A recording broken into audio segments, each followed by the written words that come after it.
Boa tarde a todos, aqui muito perto. Antes de mais agradecer à Maria a forma entusiasta com que apresenta estes preletores, portanto acho que faz logo assim aumentar a vontade de ouvir quem vai falar. Agradecer ao grupo de interesse, na pessoa do Diogo, o convite que me foi endereçado. É um gosto muito grande estar aqui nesta conferência, a falar e a ouvir sobre um tema que me é muito familiar e sobre o qual eu gosto particularmente. E agradecer também os contributos e as apresentações feitas até agora, foram muito interessantes, e as próximas que virão. A minha apresentação torna-se muito mais fácil depois da professora Anabela ter feito a dela, porque aquilo que eu venho falar é precisamente sobre o exercício naquilo que nós chamamos a dor crónica, e começo por dizer que efetivamente o exercício aparece como abordagem de primeira linha na intervenção com estes utentes. Portanto, os utentes que têm dor crónica de natureza musculoesquelética beneficiam como primeira linha de tratamento, sem dúvida, daquilo que é o exercício terapêutico, e sem dúvida, e sublinho as palavras da professora Cristina, uma competência central e única do fisioterapeuta que assim se deve manter. Esta recomendação surge de forma muito consistente do ponto de vista da literatura, seja ao nível das próprias normas de orientação clínica, seja ao nível das revisões sistemáticas, das meta-análises e por aí fora. Estes são só 3 exemplos em relação à dor lombar crónica, outros mais poderia apresentar, mas estes 3 efetivamente revelam logo muito bem a importância do exercício e a necessidade de ele estar naquilo que é a nossa intervenção diária com estes utentes. Eu venho falar sobre exercício na dor crónica de natureza musculoesquelética. O meu contributo aqui em termos de apresentação, de agora em diante, é centrado principalmente em 2 condições clínicas, que são a dor lombar crónica, ou sintomas, agora, portanto, de acordo com aquilo que seja a interpretação de cada um, e a fibromialgia, porque são as 2 populações nas quais nós temos desenvolvido conhecimento e nas quais nós temos implementado programas de exercício em conjunto com a educação, e como tal é aquilo com o qual nós conseguimos contribuir por parte da Escola de Setúbal para esta conferência. Começando pelo exercício na doença crónica ou nas situações crónicas. O exercício tem um papel muito importante. Este papel muito importante começou por ser muito estudado e posteriormente muito divulgado no âmbito da doença metabólica, no âmbito da diabetes, portanto, no âmbito da doença vascular. Começou a ser estudado e implementado a um outro nível. Mais recentemente passou a ter um papel mais importante no âmbito da doença crónica de natureza musculoesquelética, ou na dor crónica de natureza musculoesquelética. E à partida cria-se só aqui uma dicotomia. E cria-se uma dicotomia porquê? Porque enquanto que, no que diz respeito a todas aquelas situações na bola branca estarem associadas muito a uma situação mais clara de efeito e resposta do ponto de vista do exercício nas pessoas que têm aquele tipo de situações clínicas, quando nós falamos da doença crónica, da dor crónica musculoesquelética, isso deixa de ser tão verdade. E deixa de ser tão verdade porquê? Por tudo aquilo que a professora Anabela falou exatamente antes. E se eu quiser resumir em 2 áreas principais, o motivo pelo qual eu não posso esperar que a relação entre estímulo e resposta seja a mesma se eu tiver um utente com dor lombar crónica ou com fibromialgia, é precisamente porque existem 2 adaptações amplamente conhecidas hoje em dia que têm a ver com a forma como o sistema nervoso destas pessoas se adapta em função da permanência de sintomas de dor ao longo do tempo. E esses começam por ser os estadios de sensitização, muito associado à resposta nociceptiva, começam por ser mais periféricos à medida que o tempo passa, tornam-se adaptações mais centrais, por um lado, e por outro lado tem a ver com o sistema de controle descendente e com o facto deste sistema ser habitualmente modulatório no sentido inibitório, portanto inibir o estímulo de dor, e passar a ser facilitatório e passar a ter uma função que é disfuncional. Portanto, e quando nós juntamos estas 2 grandes áreas em termos de adaptação das pessoas que têm dor crónica, nós passamos a ter aqui um grande agente influenciador entre aquilo que é o estímulo, que nós conhecemos como exercício, aeróbio, resistência muscular, flexibilidade, etc., e a resposta que o utente irá apresentar. Partindo daqui, o que é que nós fazemos em Setúbal, que é o trabalho que eu venho aqui apresentar? Nós trabalhamos muito esta questão do exercício e trabalhamos muito já há alguns anos esta questão do exercício na dor crónica musculoesquelética e atualmente conseguimos apresentar uma intervenção em termos de proposta de programa de exercício que assenta essencialmente em três pilares principais e tem ainda um quarto que informa estes três. O primeiro são aquilo que nós chamamos dos princípios neurofisiológicos, ou seja, de que forma é que consigo estruturar o estímulo de maneira que ele cumpra todos aqueles requisitos e que responda a todos aqueles requisitos que a professora Anabela falou anteriormente, que também são objeto de intervenção da educação. Como é que eu junto isso àquilo que eu sei que é a resposta expectável do exercício e que eu também quero que ela aconteça, portanto a resposta mais local, em termos de adaptação local, e para isso eu preciso de ir buscar aquilo que são os princípios mais básicos e mais transversais à aplicação de programas de exercício e, por último, naturalmente, utilizar aquilo que são as recomendações em termos das condições clínicas específicas para as quais nós estamos a falar dentro do âmbito da dor crónica. Neste caso, seja a dor lombar ou seja a fibromialgia. Começando pelos princípios neurofisiológicos, há dois pontos de partida muito básicos. O primeiro, que tem a ver com todo aquele conhecimento que nós temos que ter e que a professora Anabela falou previamente, ou seja, nós estarmos preparados para aplicar programas de exercício e sabermos que para nós os aplicarmos nos utentes que têm dor crónica de natureza musculoesquelética, nós temos que saber muito sobre a forma como estes utentes respondem ao estímulo, seja ao estímulo exercício, seja ao estímulo verbal, portanto, tudo aquilo que seja estímulo e que de alguma forma pode fazer transbordar o copo, ou seja, pode fazer com que o utente tenha uma resposta exacerbada face a esse mesmo estímulo. E por outro lado, de que forma que eu agora pego nos exercícios, pego nas atividades que eu quero trabalhar e faço uma progressão que responde exatamente a essas características especiais que estes utentes apresentam. Que princípios é que nós temos? Temos princípios também muito guiados por uma característica que estes utentes parecem apresentar, nomeadamente o medo do movimento. Nós sabemos que estes utentes apresentam alterações muitas vezes profundas em termos de organização do sistema nervoso central, a um nível mais modular ou a um nível mais superior e que muitas vezes estas adaptações em termos do sistema nervoso fazem com que existam áreas específicas do cérebro destes utentes que estejam particularmente sensíveis. E porquê é que isto é relevante quando eu estou a pensar em movimento? Porque algumas destas áreas contribuem muito para aquilo que é depois a resposta do utente ao programa de exercício. Nomeadamente, existem várias áreas que são associadas à componente afetiva, outras áreas que são associadas às memórias de dor e às memórias anteriores de que o movimento despertou, aumentou a queixa de dor na pessoa e também pelo facto de, do ponto de vista da própria resposta motora e da forma como ela está previamente organizada do ponto de vista mais cortical, o facto de existirem características concretas que estes utentes apresentam em termos de resposta motora, nomeadamente as posturas antálgicas, as alterações dos padrões de movimento, as alterações de controle motor conhecidas e a chamada cinesiofobia. Portanto, tudo características que vão ter uma implicação direta na forma como o utente irá responder ao programa de exercícios que nós queremos que ele cumpra. Em termos de princípios neurofisiológicos, o ponto de partida é sem dúvida saber qual é que é a quantidade máxima de estímulo que o utente consegue suportar sem que isso necessariamente faça com que ele desenvolva um flare-up, ou seja, com que ele desenvolva uma exacerbação da sua própria resposta de dor. Ou seja, o nosso ponto de partida é perceber a quantidade de atividade, a quantidade de exercício que nós podemos estruturar para o utente sem que isso desencadeie uma resposta negativa por parte dele próprio. O que significa que nós queremos uma ativação seletiva daquilo que chamamos a neuromatriz de dor, portanto, estas áreas que têm uma influência em termos do output de dor, de uma forma controlada.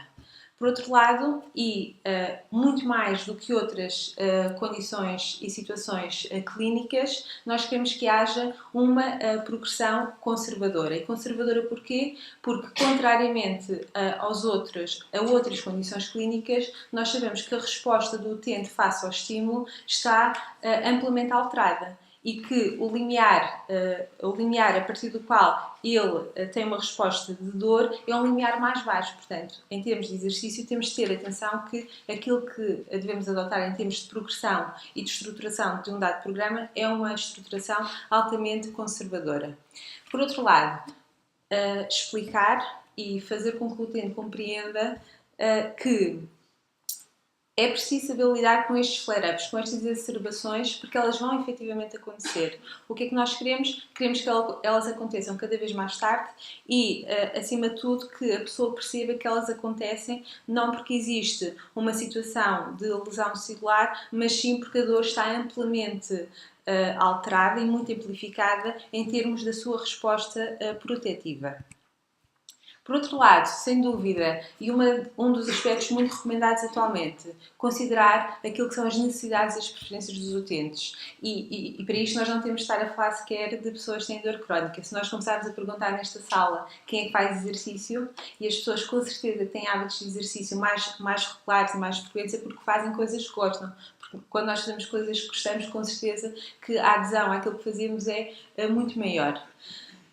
Um aspecto muito importante e particularmente relevante para nós fisioterapeutas, este exercício deverá ser supervisionado. Isto é um aspecto muito importante. O que é que nós queremos? Nós queremos, sem dúvida, que os nossos utentes sejam cada vez mais ativos e nós queremos que eles, após a alta do tratamento, com certeza que adotem estilos de vida ativo. Mas, para chegar até aí, tem que passar por uma fase prévia em que o exercício deve ser supervisionado por profissionais de saúde e deve ser supervisionado por fisioterapeutas. A partir daí, passam para aquilo que são os programas da comunidade e aquilo que a própria comunidade oferece em termos de resposta e em termos de exercício. Um outro aspecto importante, que muitas vezes até serve como automotivação, é a monitorização do próprio utente. O utente que monitoriza, e alguns de nós, com certeza, nesta sala também fazemos, a distância que fazemos, os passos que damos, eventualmente até outros parâmetros mais avançados, se for o caso, nós ficamos motivados pelo facto de conseguirmos, dia após dia, conseguirmos fazermos mais. E isso muitas vezes traduz numa estratégia também positiva para os utentes. Um aspecto também muito importante que nós temos que considerar quando desta estruturação é dar ênfase à recuperação da qualidade e da própria confiança de movimento. Se nós estamos a falar de pessoas que têm uma redução cíclica durante a sua história de dor, da quantidade de movimento, da qualidade de movimento, então nós temos de trabalhar para que o utente volte a recuperar e isso deve ser um princípio também base da estruturação dos programas.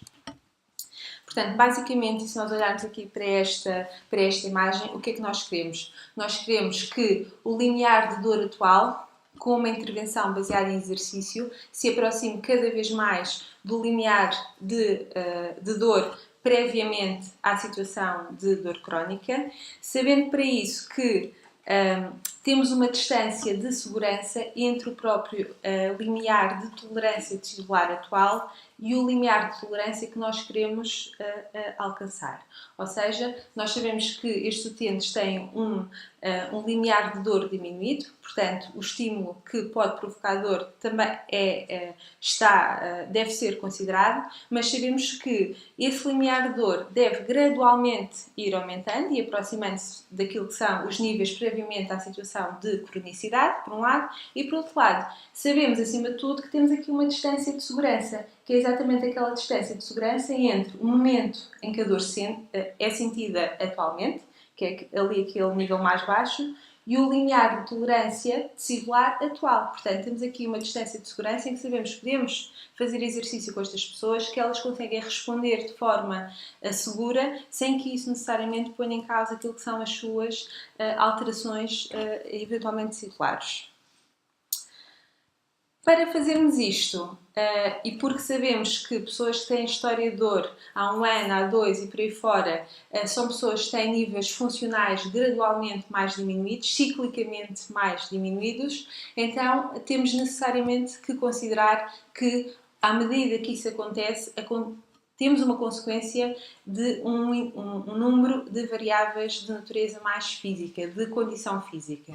E isso significa o quê? Significa que sabe-se atualmente, no âmbito tanto da dor lombar crónica como no âmbito da fibromialgia, que existe uma série de alterações do ponto de vista da condição física e dos indicadores de condição física dos utentes, que à medida que o tempo passa, eles se tornam cada vez mais alterados. E nós não podemos, apesar de sabermos que uma parte importante de tudo isto está relacionada com esta disfunção do sistema nervoso, e nós temos de estar particularmente concentrados nela, porque senão não conseguimos chegar à outra parte, mas nós temos que os utentes melhorem funcionalmente. Então isso significa que nós temos que ter atenção na construção dos programas de exercício naquilo que está alterado nestes utentes. Nomeadamente no caso da dor lombar crónica, por exemplo, sabemos que existem alterações dos padrões de movimento, sabemos que existe uma diminuição das opções motoras que os utentes apresentam, portanto uma diminuição da variabilidade motora expectável para estes utentes. Sabemos que temos alterações da atividade muscular, do controle postural, da própria receptividade, etc. E nós queremos chegar até aqui. A grande diferença é que temos que considerar um conjunto de aspectos previamente que são os que estão relacionados com a alteração da função do sistema nervoso.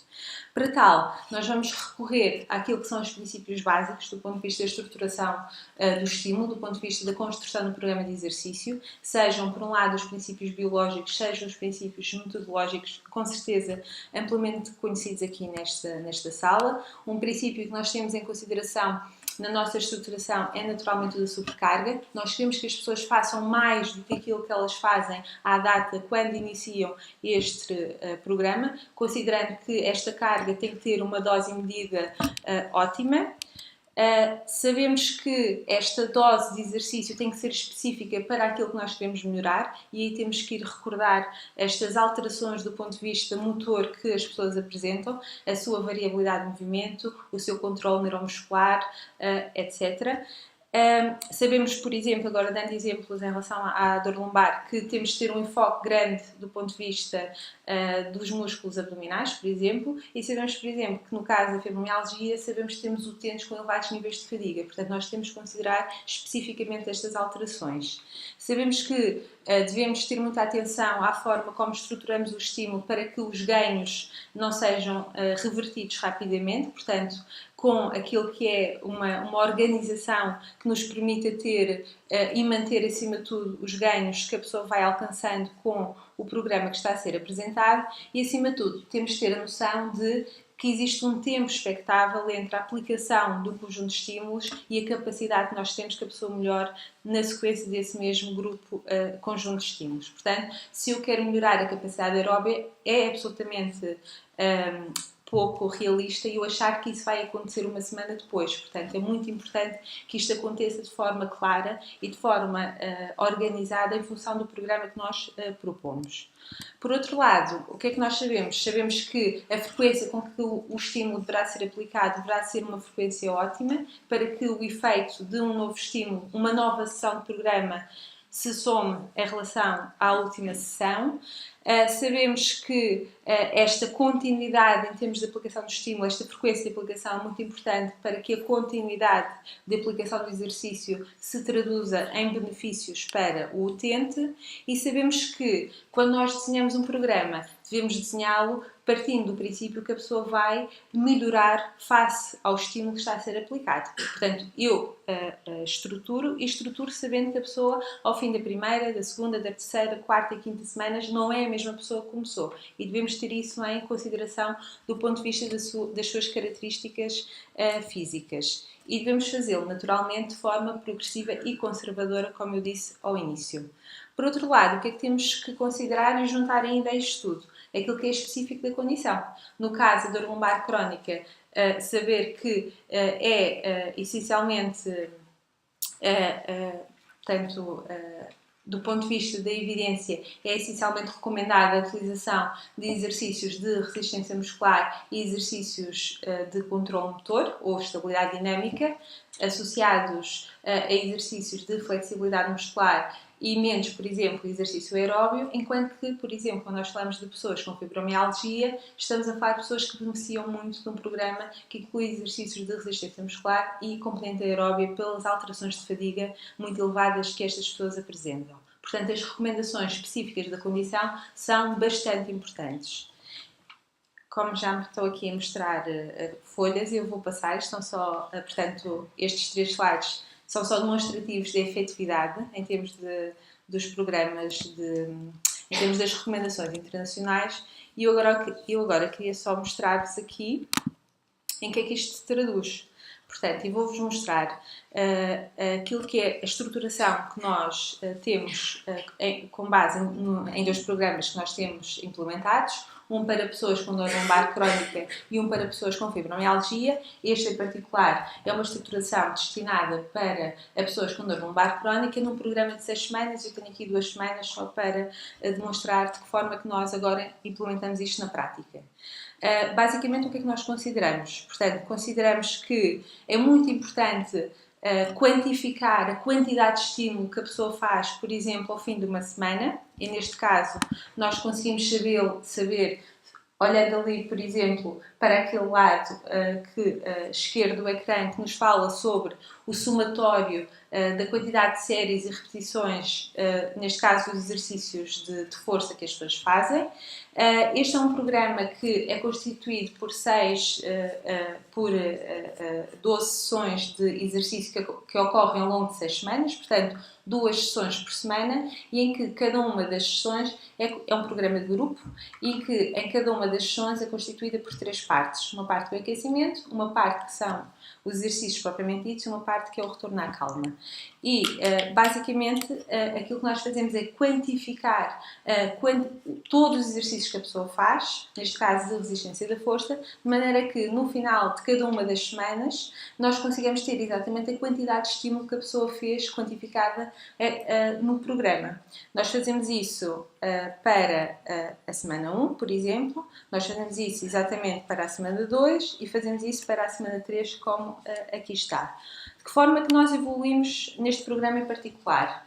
No caso da lombar, nós evoluímos essencialmente em função do volume, ou seja, de uma semana para a semana seguinte, nós evoluímos essencialmente em número de repetições inicialmente e depois em número de séries dos exercícios. E mantemos os exercícios basicamente mais estagnados, ou seja, os exercícios são mais standard, evoluem em termos da sua complexidade, mas o que muda mesmo de uma semana para a outra é o volume de exercícios, traduzido em séries e em número de repetições. E nós vamos fazendo assim sucessivamente durante, neste caso, 6 semanas de programa. O que é que nós também registamos e utilizamos como parâmetro importante? A sensação subjetiva de esforço da pessoa a realizar os exercícios, que é um indicador importante, tanto mais importante, por exemplo, no caso da fibromialgia. E agora eu mostro-vos o da fibromialgia, e mostro-vos só uma semana, só para vermos as diferenças em relação, por exemplo, ao anterior. Este é um programa que acontece ao longo de 8 semanas, com 3 sessões semanais, nós conseguimos ver ali neste caso, segunda, quarta e sexta. Tem a mesma tipologia, portanto é um programa de grupo e todas as sessões são novamente constituídas por 3 partes. A grande diferença aqui é que as pessoas com fibromialgia têm uma resposta ainda mais exacerbada ao estímulo. E então nós temos que ser ainda mais conservadores na forma como progredimos os próprios exercícios. Então começamos com um volume muito mais baixo, estamos a falar de uma série de 8 repetições, portanto, e 8 exercícios. Começamos com uma dose de exercício bastante baixa. Mas porquê? Porque uma das coisas mais importantes que nós temos reparado é que devemos começar com uma dose muito baixa e muito conservadora para que isso não nos encadeie logo ao início dos programas, na primeira ação, uma resposta exacerbada. Porque quando isso acontece, o que é que acontece ao cérebro destas pessoas? É que todos aqueles comportamentos que a professora Bel falou antes são altamente reforçados e a probabilidade de adesão e de sucesso dos programas é bastante comprometida. Portanto, nós no caso da fibromialgia somos ainda mais conservadores comparativamente com a dor lombar. Portanto, o que é que também muda em relação a este programa comparativamente ao anterior? É que o programa anterior era basicamente muito destinado à melhoria do tronco e dos membros inferiores, de uma forma geral. E este programa é bastante direcionado também, adiciona-se o membro superior, os membros superiores e o caso da coluna cervical. O que é que significa? Que Ambos os programas partem daquilo que é o modelo de controle motor. E então, no programa da dor lombar, nós partimos de estarmos mais focados ao nível da região lombopélvica, enquanto no programa, por exemplo, para pessoas com fibromialgia, temos uma abordagem mais global e partimos uma abordagem de controle motor, mas incluindo a componente da cervical, da cintura escapular e da coluna lombar, e depois, a partir daqui, a estruturação em termos de aumento progressivo de séries e de repetições. Para concluir, porque é sempre importante saber se aquilo que nós estamos a falar e se aquilo que nós defendemos tem efeitos, eu vou-vos mostrar os resultados ao nível do programa destinado a pessoas com dor lombar crónica, em que, efetivamente, num conjunto de 62 utentes, nós vemos que este programa estruturado tem um efeito positivo ao nível da incapacidade funcional, ao nível da intensidade da dor e ao nível das carências de medicamento, do movimento que estas pessoas apresentam. Sabemos também que fomos tentar perceber quem é que beneficiava mais deste programa que eu apresentei. E sabemos que as pessoas que mais beneficiam deste programa são exatamente as pessoas que, à partida, têm maiores níveis de incapacidade funcional e maiores níveis de intensidade da dor. Portanto, as pessoas que, à partida, têm um impacto maior em termos daquilo que é a sua dor no dia-a-dia. Portanto, conforme a conclusão, o exercício é altamente recomendado para as pessoas que têm dor crónica de natureza musculoesquelética. A prescrição do exercício é um aspecto central em termos da nossa intervenção com estes utentes e é muito importante que nós tenhamos a capacidade de juntar o contributo e o conhecimento de diversas áreas para estruturar devidamente os programas de exercício e não utilizarmos o exercício de forma leviana com que às vezes nós também o fazemos quando não consideramos todos estes princípios teóricos. Portanto, nós somos os promotores do exercício em condições clínicas, sem dúvida, mas nós temos que mostrar que temos as competências e o conhecimento necessário para o fazer de forma prática. E essa é a mensagem que eu vos deixo em relação ao trabalho que nós desenvolvemos em Setúbal. Muito obrigada.